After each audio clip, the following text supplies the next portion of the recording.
Esto es el podcast con Esdras López.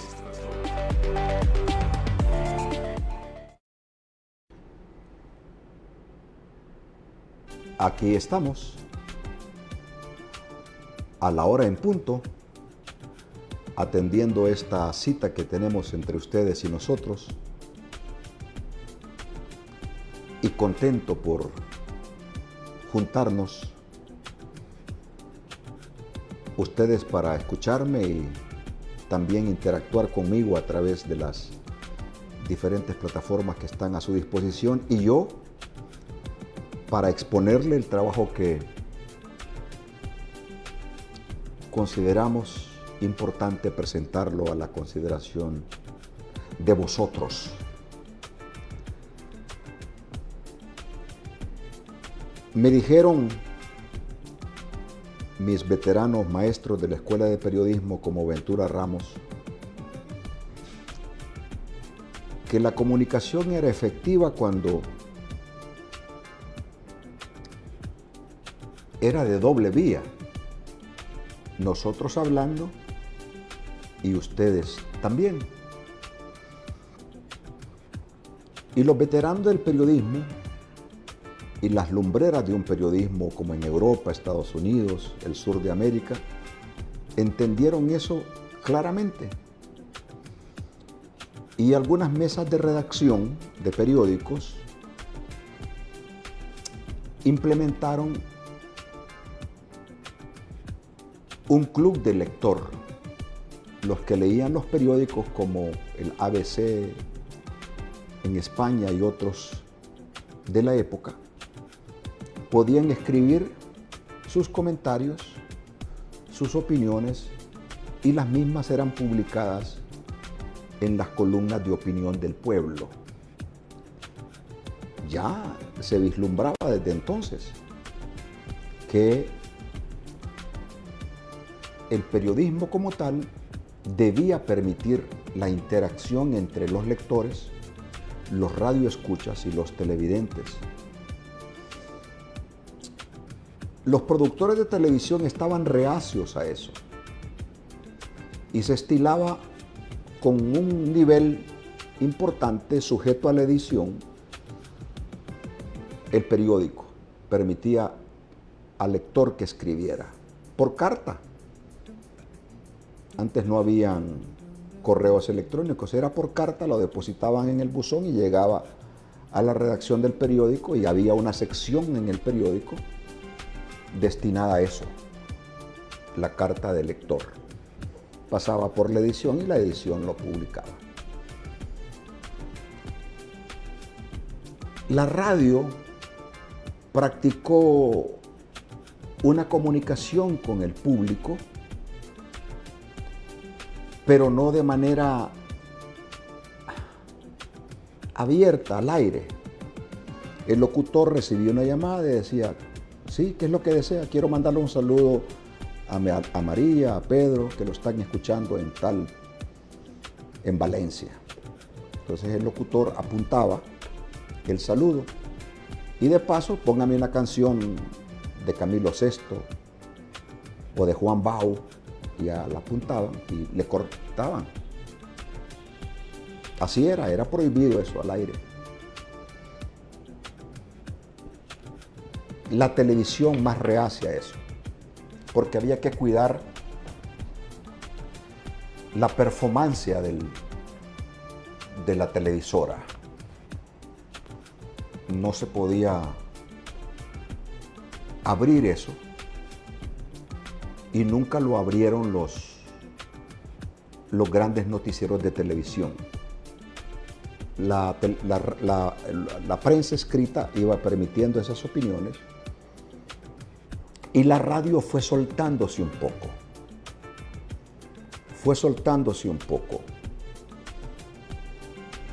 Comenzaron, no sé si entró primero las complacencias de la radio o entró la opinión en el área deportiva.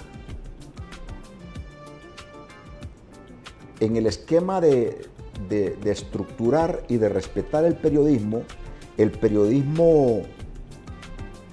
general, llamémosle, periodismo de prensa es general, no se podía dar el lujo que se podían dar los periodistas deportivos. Era más jovial que alguien hablara de un clásico español, de un clásico argentino. Y si ya de por sí las barras de esos equipos decían palabras no permitidas en los medios, hombre, ¿por qué no permitírselos en la radio? Entonces, todavía no se establece con claridad dónde empezó eso. Si era en la complacencia al instante de música, saludos, o en el deporte. Pero igual,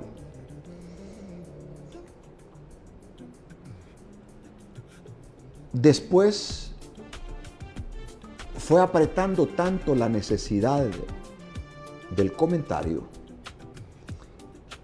que dispusieron en Estados Unidos, Europa por supuesto, que podía haber una comunicación del pueblo en horarios no estelares, sino que en horarios entrada a la noche. Y se volvieron muy populares los shows nocturnos, en donde había un tema fuerte, político o sexual o de medicina, en donde ya se permitían algunas llamadas telefónicas y opiniones. Y entonces se fueron soltando. De hecho, todavía hay programas nocturnos en donde los madrugadores no pueden entrar a una radioemisora y lo hacen ya entrada la madrugada, caída la noche, porque andan trabajando y empiezan a opinar.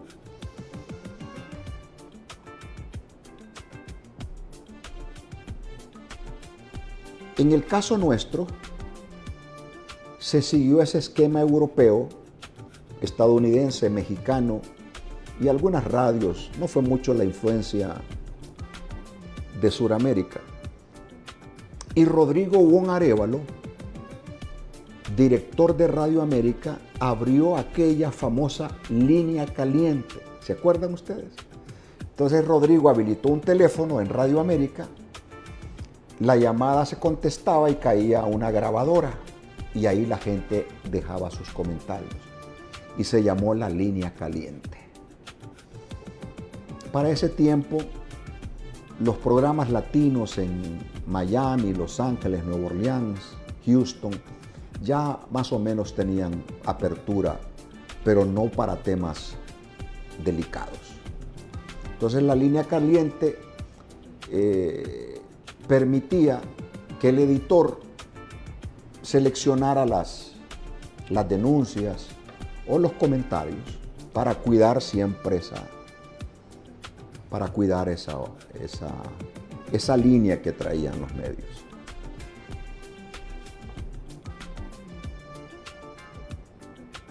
Yo no soy el autor de esa apertura en televisión, ni quiero atribuirme eso, pero hace 27 años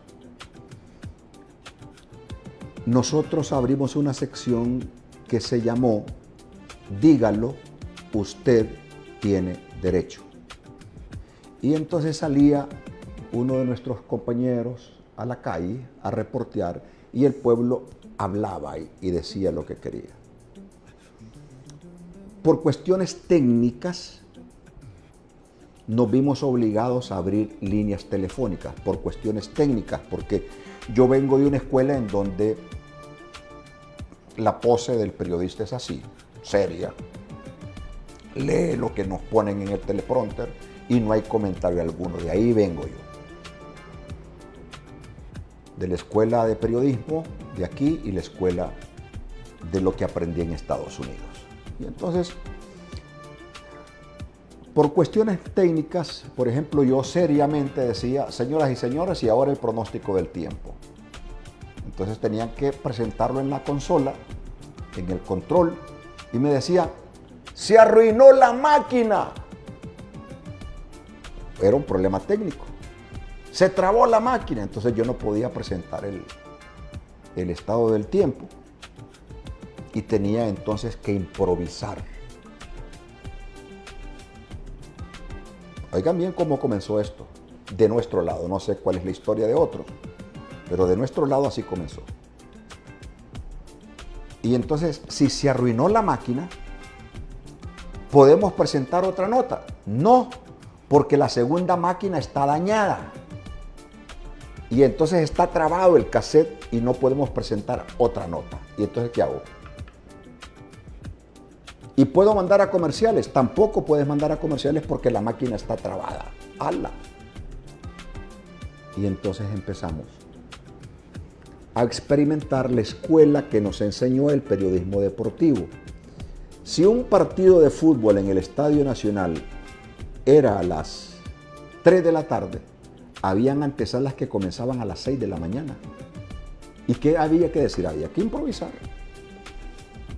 Y ahí aprendí algo de escuchar a los grandes de la radio deportiva. Y entonces, bueno, pues señores, se arruinó la máquina. Vamos a hablar aquí y vamos a comentar aquí las noticias del momento. Y se fue volviendo coloquial. Y entonces les digo, ¿tenemos un teléfono? Sí, ¿cuál es el teléfono? Póngame al aire el teléfono para que platiquemos con la gente. Y entonces empezó la gente a hablar por el teléfono. Por el teléfono. Antes eran por cartas, por telegrama, no había acceso al teléfono. Y nosotros hace 26 años abrimos la televisión, abrimos las llamadas en la televisión y me criticaron, me dijeron, entonces esa es una radio en televisión, diga lo que quiera usted, pero la gente está hablando y la gente hablaba. Y opinaba, como sigue opinando hasta el día de hoy. Y se abrió la línea telefónica cual si fuera radio en un programa de televisión. Yo decía, dígalo, usted tiene derecho. Y íbamos al parque y la gente hablaba y agarraba el micrófono y decía lo que quería. Y fue evolucionando eso para bien de las libertades, fue evolucionando eso para bien de las comunicaciones y para el derecho del pueblo a expresarse, aunque fuera la televisión. Aunque fuera la televisión. Esto se fue modernizando y ya hay algunos programas de opinión donde se permite valga la redundancia, la opinión del televidente, del telespectador. Y en radio no digamos. Eso se soltó, fue una cuestión viral. Nadie se atribuye quién fue el primero, nadie. Porque fue una necesidad que se abrió o que empujó tan fuertemente la puerta de las televisoras y de los periódicos que tuvimos que abrirlo. Y así entonces ahora, vea usted, se abre una nota en un portal de noticias y ahí nomás la gente opina. Ahora, programas de noticias de mis colegas de Radio Cadena Voces, HRN y Radio América, no sacan la llamada al aire, pero leen los WhatsApp. Y dice, escribe fulano de tal y opina sobre la calle tal cosa. Escribe fulano de tal y opina sobre el Congreso tal cosa. Y los compañeros leen las noticias. Perdón, leen los comentarios. Ya eso es el formato de cada quien. Y de pronto hay compromisos comerciales que dicen, por ejemplo, que una cuña de radio tiene que pasar a las 5:45 en punto. Entonces entra. No puede darse el tiempo a que alguien hable por hablar en un teléfono, porque hay material que transmitir y hay una pauta publicitaria que cumplir. Entonces así ha ido evolucionando eso. Es tan popular ahora que no se aprecia. Es tan popular ahora que todo el mundo cree que puede acceder a una llamada y de pronto dicen, Raúl no me dejó entrar a una llamada, Renato no me dejó entrar con una llamada. Es que ellos tienen un guión. Y hay programas que son de llamadas telefónicas. No sé si así son los formatos o es que no se preparan para hacer un programa de radio o televisión, sino que los programas lo hagan las llamadas. Y si el teléfono está malo, entonces no hay programa. Pues les decía que lo importante de esto, que nos comuniquemos en ambas vías y que yo en vivo pueda leer un comentario aquí, o los compañeros tienen las plataformas ahí viendo los comentarios en Facebook, y cuando hay algo importante lo comparten, cuando hay una foto la comparten. Es buenísimo para el rubro nuestro las libertades de expresión. Eso yo lo defiendo en el mundo entero, el derecho que tenemos a expresarnos, a comunicarnos.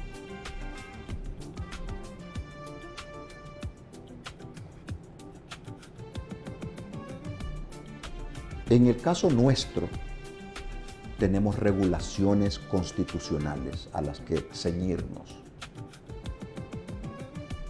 Estados Unidos tiene, por ejemplo, ¿es la quinta enmienda o la primera enmienda de libertades?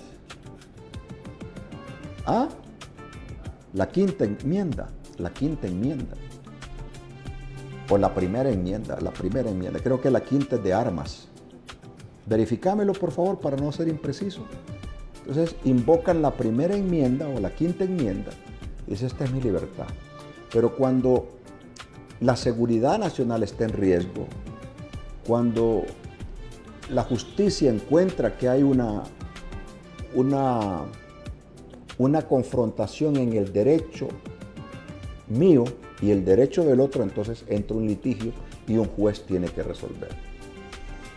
Entonces, en la medida que todo esto va avanzando, también se va legislando, porque nunca se previó este fluir de las comunicaciones. Nunca se pensó en eso. Entonces, ahora sobre la marcha, y decíamos en un episodio anterior, ya los legisladores tienen que preocuparse por cómo legislar estas comunicaciones. Hoy escuché a Ariela Cáceres, mi colega de HCH, pronunciarse y aplaudir que qué bueno que un abusador de las redes esté en prisión. Porque efectivamente aquí hay tanto comentario ofensivo, altisonante, sin pruebas, escrito desde el anonimato. Y los fulanos andan libres ahí. Y hay fiscalías de ciberseguridad que se dedican a investigar esos delitos. Hay vigilantes de ese asunto. Y en el mundo hay vigilantes de eso. Y ya la legislación, aunque sean países europeos, va lento. Primero surgió el huevo antes que el pollo. Salió primero el pollo antes que el huevo. Entonces Europa dice, hombre, ¿cómo hacemos con las redes? Las redes están en algunos casos mal utilizándose y mal influyendo a los menores. Entonces entran por ahí para proteger a los menores y ponen una normativa sujeta a modificaciones y sujeta a ampliaciones, pero hay que hacerlo.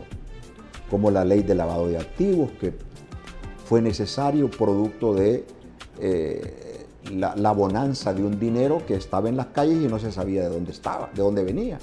Entonces dijo el legislador, bueno, pongamos una ley de lavado de activos que incluía la compra de casas, la compra de dinero cash. Hay lugares donde dicen no aceptamos dinero cash, sino que una transferencia o un cheque certificado. Y ahí va la legislación. Y no es malo legislar sobre eso. Todo y siempre y cuando sea para el bien, en el caso de lo que estamos hablando, de las comunicaciones que podamos platicar y podamos interactuar entre nosotros, los seres humanos. Así que nos sentimos honrados de formar parte de esta ola comunicacional que nos permite a nosotros comunicarnos en el marco del respeto, comunicarnos en el marco de la tolerancia y de la capacidad de poder debatir sin decirnos tu madre, la tuya, hijo de la madre, tarará, como nos enseñaron que actuaban esos del gobierno anterior. Golpe de Estado, fuera jo, tu madre, taitol, vendido, cachureco, y qué feo eso. Y nunca pudiste tener un debate de altura. Tu madre, desde Mel Zelaya para abajo. O sea, no se entendió eso. Hablaban de lo que están formados. Nunca se mantuvo una plática de nivel. Nunca doña Xiomara dio una entrevista ni a un periodista de ellos, pagados de ellos. Nunca. Porque tenían miedo que la señora metiera más las patas de lo que la metió. Así de claro. Muy bien. Vaya, pues me están diciendo que ya es tiempo de hacer un alto. Pues lo hacemos y regresamos para proponerles lo que hoy hemos preparado para todos ustedes en este nuevo episodio del podcast que forma parte de la poderosa franja informativa de Cholusat Sur Informando.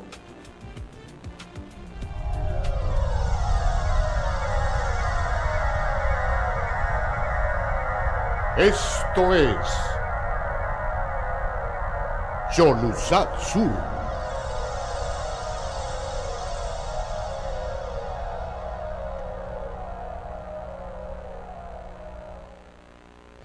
Para reducir la mora quirúrgica, lo que necesitamos es la construcción, reconstrucción de los quirófanos. Hoy estamos viendo que en poco tiempo vamos a tener 30 quirófanos funcional. La mora quirúrgica va a ser una historia. En poco tiempo estamos viendo cambios reales. El gobierno de Papi a la orden, de la mano de este Congreso Nacional, seguimos trabajando para que la gente en los hospitales pueda ser operada de manera inmediata. Avanzamos en el tema de mora quirúrgica. Este Congreso no le va a fallar a la salud de Honduras. ¿Te imaginas usar tu app Atlántida sin consumir datos móviles? Hoy es una realidad. En Banco Atlántida puedes administrar tu dinero estés donde estés. Junto a Tigo, te mantenemos siempre conectado con tu banco. Si eres cliente Tigo, usa tu app Atlántida sin consumir datos móviles, con plan postpago o recarga activa. Consulta saldos, transfiere, cobra remesas, paga servicios y tarjetas y mucho más, sin consumir tus datos. Si aún no la tienes, descarga tu app Atlántida, donde y cuando la necesites. Banco Atlántida y Tigo, conectando a Honduras con más facilidad. Yo soy Esdras Amado López y estamos aquí en la poderosa franja informativa de Cholusat Sur, correspondiente al año 2026. Este es el programa, el podcast, y estamos contentos de encontrarnos con ustedes a través de esta gran cadena de radio y esta gran cadena de televisión, y el enlace también a través de nuestras diferentes plataformas. Está bien enfocada esta cámara. Vaya, pues que la veo como, no sé si son mis lentes o... Bueno. Aquí tengo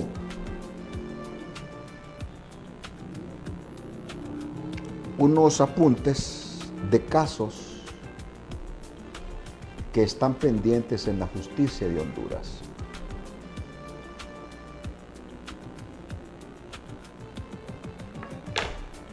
No están enlistados por su importancia, sino solo para recordar casos pendientes. Angie Peña, la joven muchacha que desapareció en Roatán y nunca se ha sabido de ella.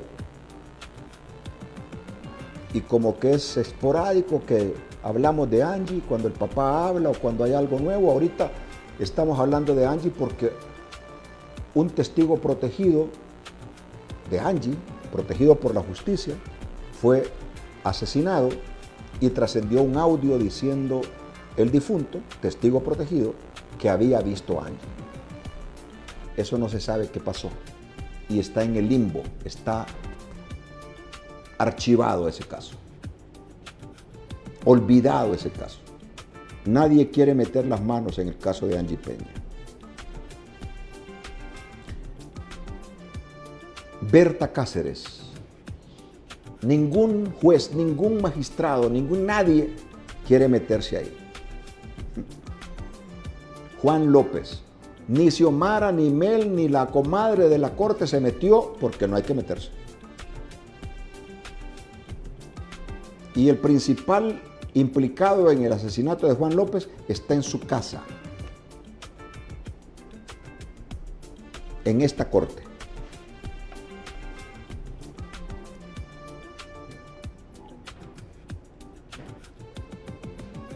¿Verdad que sí? Ah. Hay otro. El caso de Sedesol. Los delincuentes señalados en el caso de Sedesol, ¿dónde están?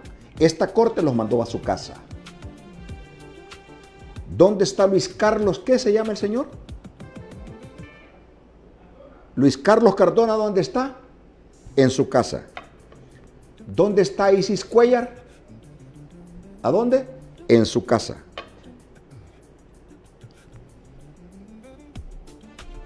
¿Dónde están los imputados por la ilegal comisión permanente en el Congreso Nacional? En sus casas, sin problema alguno.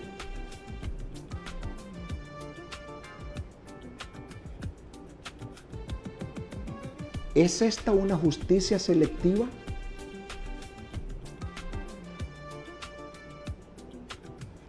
¿Quiénes se van para su casa y quiénes se enfrentan la justicia en la cárcel? ¿Quiénes? ¿Cómo y por qué?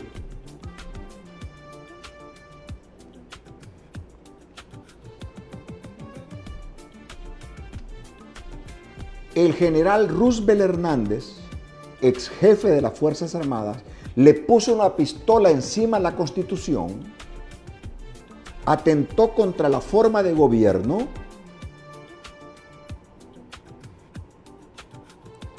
descarriló la ruta de las urnas para llevarlas a quién sabe dónde y que llegaran tarde a los centros de votación y no pasa nada.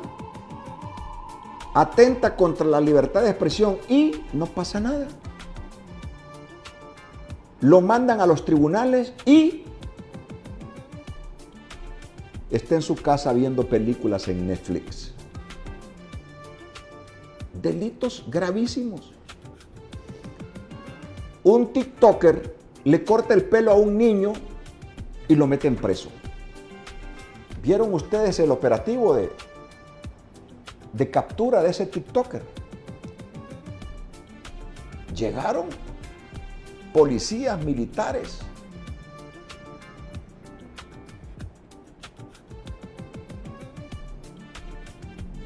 Lo enchachan, lo trasladan a los juzgados en un carro Mamba. Para los que no saben qué es Mamba, es un carro, es un tanque. Y lo presentan ante la justicia. Y la justicia lo manda a la cárcel. Ahí salió el pobre muchacho comiendo un huevo picado en una cárcel.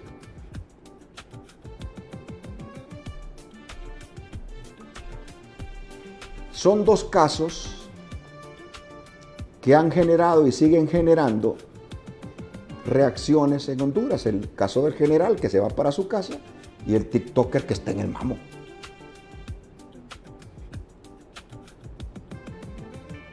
Justicia selectiva. ¿Dónde están los que asaltaron Canal 36? En sus casas. Chafarotes y policías. ¿Dónde están los que allanaron mi casa de manera ilegal?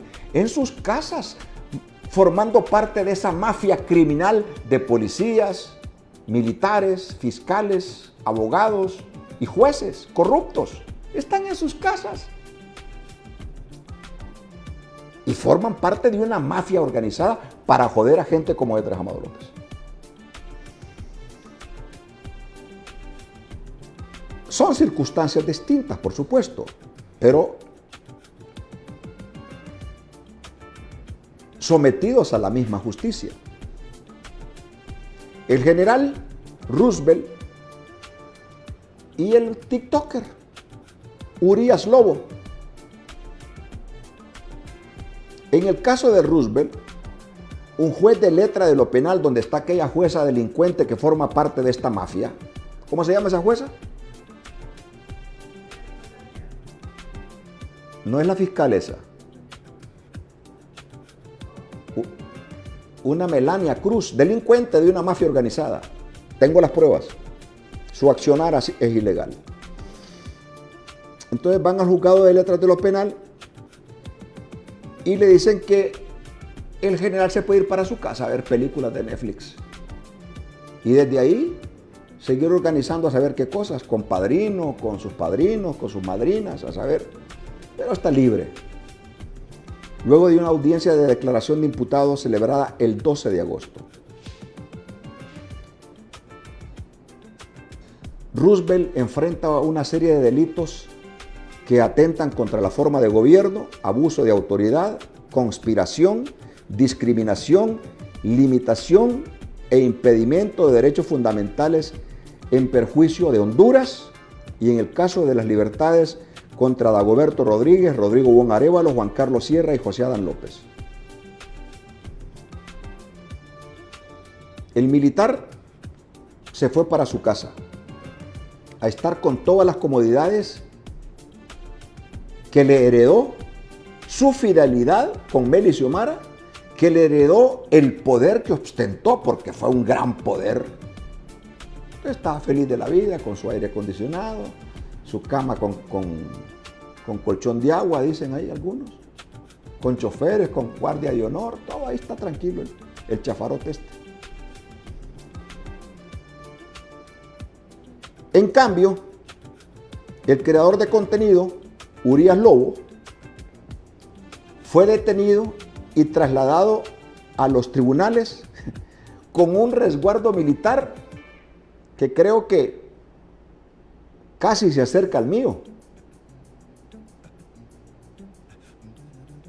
Todos ahí.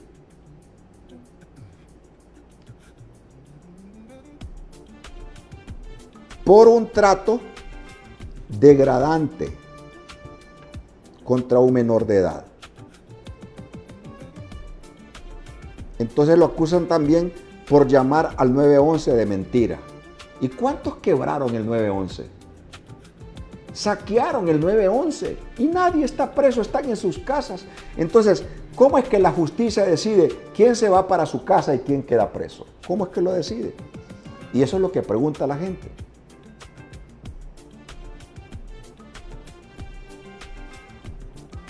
Hay que determinar las responsabilidades de quienes participan en ilícitos y actuar conforme a la proporcionalidad de los mismos. Ya la ley lo establece.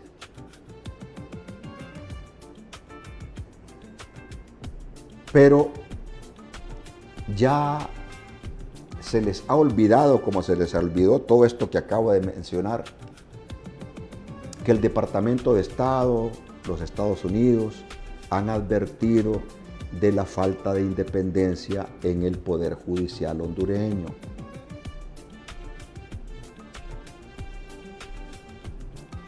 Fíjese que ahí está un juez, aquel que lo sometieron a un juicio porque había recibido un dinero, la corte dijo que no procedía, y ahora desde el despacho presidencial de la corte se le niega el reingreso a sus funciones al juez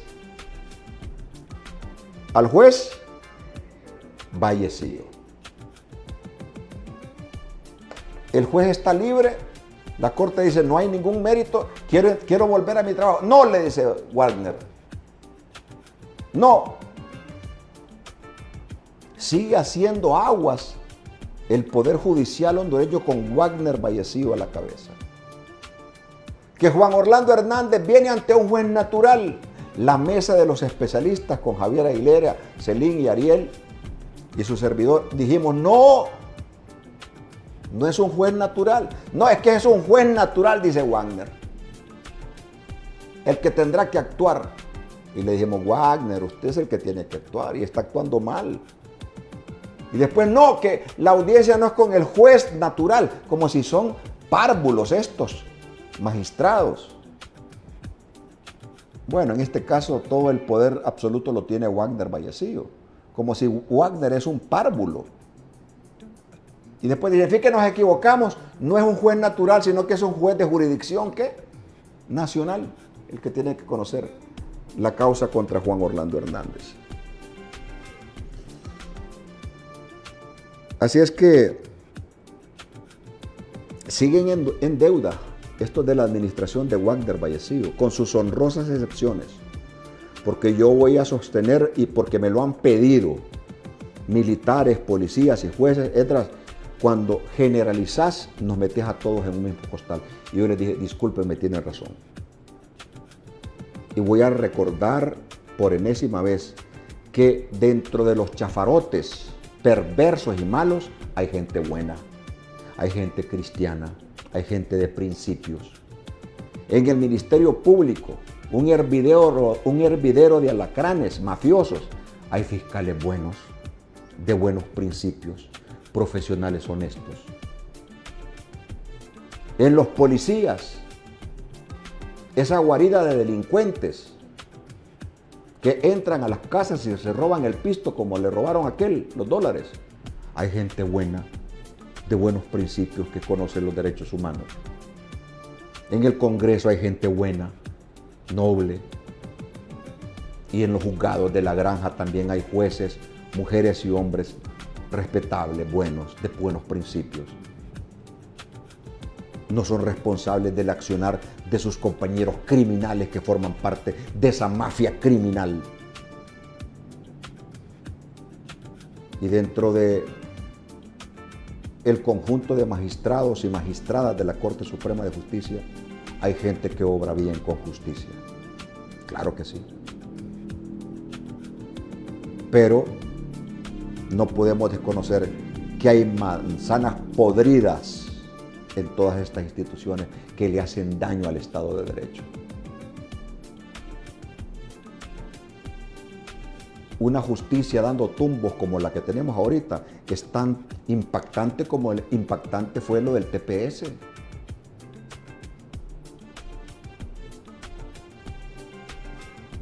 Y estamos hablando de traer inversión, estamos hablando de mostrarle al mundo que este gobierno de papi es diferente, pero tenemos una justicia que obra de esta manera.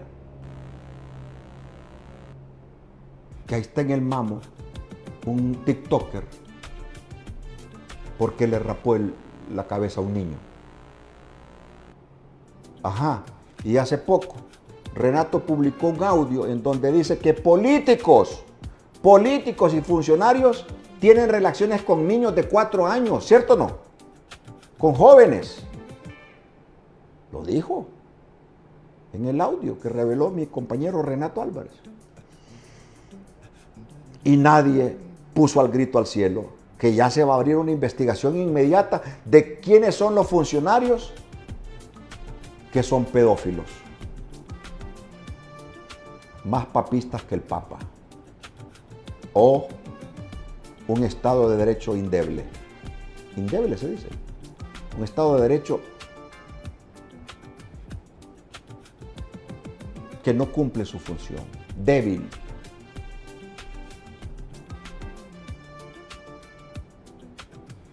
Siguen en deuda.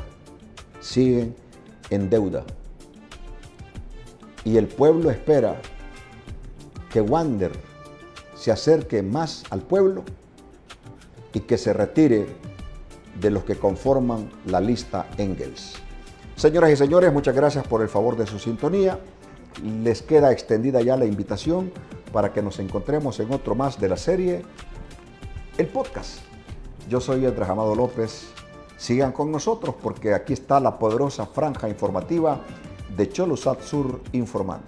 Que estén bien. Chao. Esto ha sido El Podcast con Esdras López. Los esperamos pronto en una nueva emisión. Gracias por su sintonía.